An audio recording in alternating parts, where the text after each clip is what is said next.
Bonjour les Bérous, j'espère que vous allez bien par la grâce de Dieu. Je ne peux pas commencer cette vidéo sans vous souhaiter une très bonne année 2025 pleine de santé, de richesse, mais surtout d'épanouissement spirituel, une année de croissance avec le Seigneur. Et puis comme il est d'usage, en début d'année, de se fixer quelques bonnes résolutions qui sont censées nous accompagner vers l'atteinte de nos objectifs des 12 prochains mois, je souhaite vous proposer dans cette vidéo 5 bonnes résolutions bibliques pour l'année 2025. Choisir 5 versets parmi les milliers dont la Bible est composée, c'est forcément un exercice subjectif, mais je pense que les 5 que je vais nous proposer ici résument à eux une pensée chrétienne équilibrée susceptible d'emmener chacun d'entre nous vers la réussite dans tous les domaines si on les applique. C'est parti. La première bonne résolution pour cette année, c'est d'être toujours joyeux. D'être constamment dans la joie et la bonne humeur, peu importe les circonstances. En fait, il faut qu'on se dise clairement les choses. Cette année, il n'y aura pas que des bonnes nouvelles.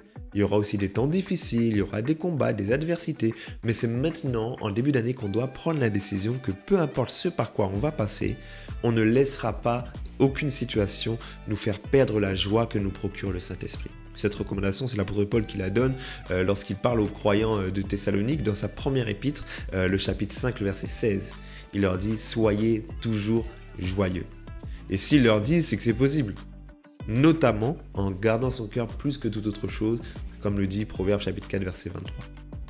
En 2025, tu dois être vigilant de ce que rien de l'extérieur ne puisse troubler la paix intérieure, la joie et la quiétude que Dieu t'a donnée comme une force intérieure. La deuxième résolution, elle s'adresse particulièrement à celles et ceux qui veulent réussir dans leurs entreprises et dans leurs projets.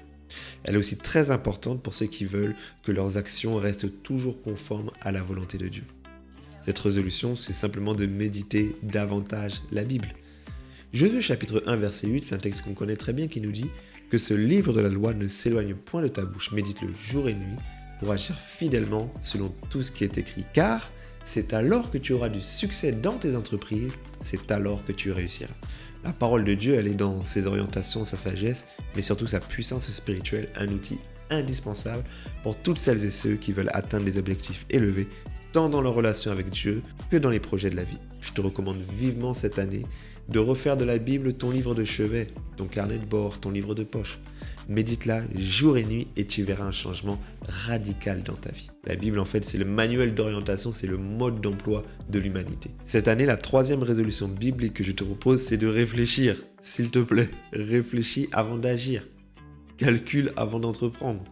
Jésus dit dans Luc chapitre 4, versets 28 à 30, « Car lequel de vous, s'il veut bâtir une tour, ne s'assit d'abord pour calculer la dépense et voir s'il a de quoi la terminer, de peur qu'après avoir posé les fondations, il ne puisse l'achever et que tous ceux qui le verront ne se mettent à le ridiculiser en disant « Cet homme a commencé à bâtir et il n'a pas pu achever. » Vous voyez, Jésus, l'homme le plus spirituel du monde, nous rappelle qu'il est illogique, voire ridicule, de ne pas s'adonner à l'exercice de la réflexion avant l'action. La spiritualité, le prophétique, la foi, la confiance en Dieu ne nous excluent pas de cela. Bien au contraire, elles nous orientent, nos pensées, nos réflexions pour encore plus de succès. Je remarque que parfois au début de l'année, on se lance facilement, on prend des décisions hâtives, on perd beaucoup de temps, d'argent, d'énergie dans des projets qui finalement, ils auront disparu avant même le 31 décembre. Ou sinon, ils seront encore là mais ils n'auront porté aucun fruit. Alors l'audace, oui, mais cette année, après la réflexion et le calcul. Quatrièmement, cette année, priorise le royaume de Dieu. Fais-en ta quête principale, ton souci numéro 1. La Bible le dit dans Matthieu 6, verset 33, « Cherchez premièrement le royaume et la justice de Dieu, et toutes ces choses vous seront données par-dessus. » Tu sais, les autres choses dont il est question ici, ce ne sont pas des choses qui sont illégitimes, qui sont anormales. Ici, on parle du manger, du boire, du vêtement. C'est normal que de chercher à répondre à ses besoins primaires. Mais Jésus dit la priorité des priorités dans le cœur du croyant est et restera toujours de chercher le royaume et la justice de Dieu. Cette année, ne déploie pas tous tes efforts à chercher l'argent. Ne mets pas 100% de ton énergie dans un projet immobilier. Sois équilibré et mets Dieu à la première place. Tu sais, il y a une expression qui dit que si Christ n'est pas Seigneur de tout, il n'est pas Seigneur du tout. Et ça, c'est vrai. Parce que Jésus ne prendra jamais une autre place que la première dans nos cœurs. Et la bonne nouvelle, c'est qu'en cherchant premièrement le royaume de Dieu, dans son amour, lui, il saura aussi nous combler par-dessus tout de tous les éléments matériels dont il sait très bien que nous avons besoin. La dernière, mais pas la moindre des résolutions à prendre en 2025, c'est de partager tout le contenu de cette chaîne YouTube. Et oui, ça c'est une superbe idée.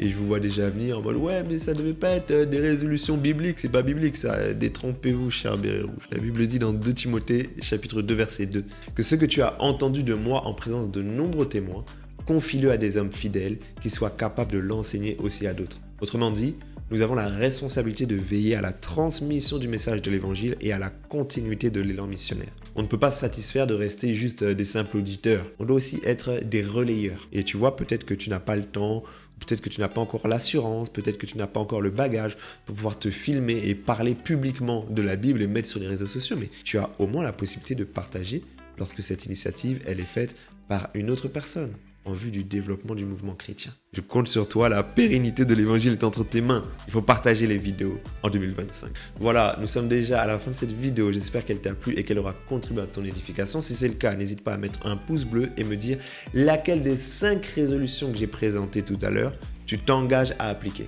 Sur ce, je nous souhaite une très bonne année 2025 une fois de plus. Béret rouge, repos.